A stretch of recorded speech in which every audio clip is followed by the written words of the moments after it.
Tim, a 14-year-old boy with an air of cautious curiosity, had just finished his exams and was eager for adventure. Ignoring local legends of ghosts, he decided to explore the forbidden Blackwood forest.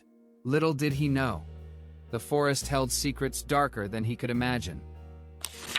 With a mix of excitement and trepidation, Tim ventured into the Blackwood forest. The trees grew taller and more menacing with each step, their branches forming a tangled web overhead. The air grew heavy, and an eerie silence fell, broken only by the rustling of unseen creatures. A sudden, gentle touch on his back sent shivers down Tim's spine. He whirled around, but no one was there. The unsettling sensation lingered, amplifying the forest's already unnerving atmosphere and playing on Tim's growing unease. In the distance, a tall black figure materialized between the trees. It stood motionless, its form shifting and indistinct, sending a jolt of pure terror through Tim. His heart pounded in his chest, fear gripping him like a vice.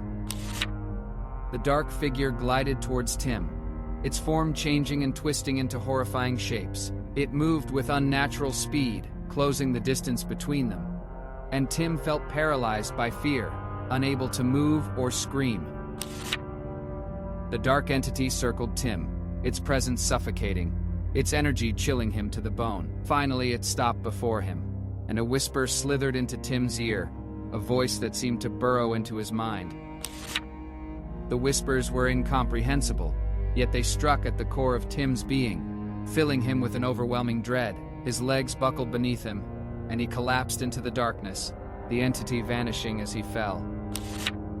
Tim awoke with a gasp, disoriented and weak. He had no idea how long he had been unconscious, but the forest seemed even darker now. He struggled to his feet, his body aching, and began to stumble back towards the entrance.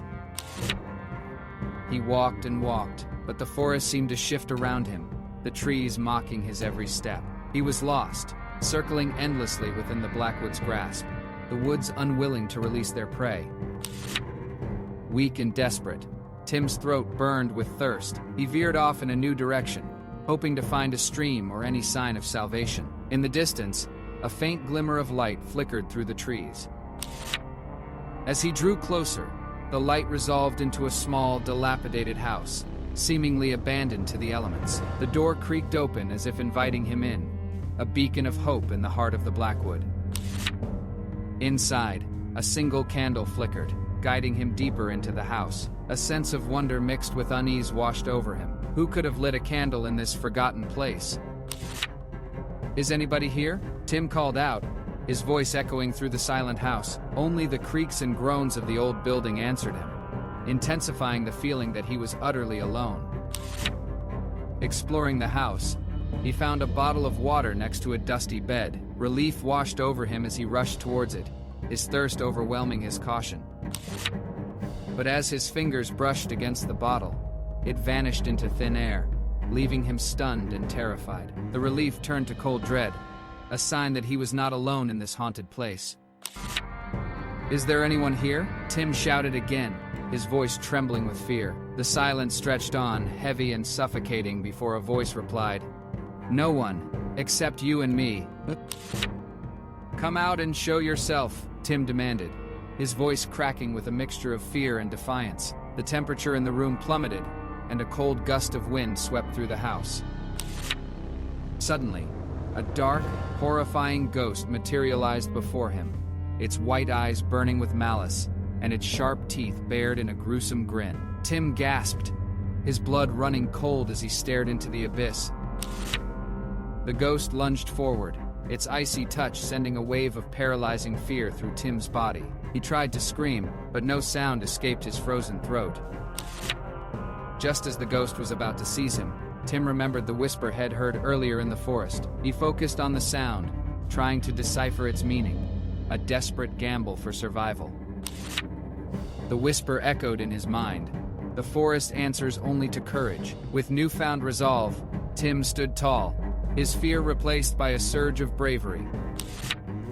He faced the ghost, his voice ringing with conviction. "I am not afraid." The ghost recoiled, its form flickering and unstable.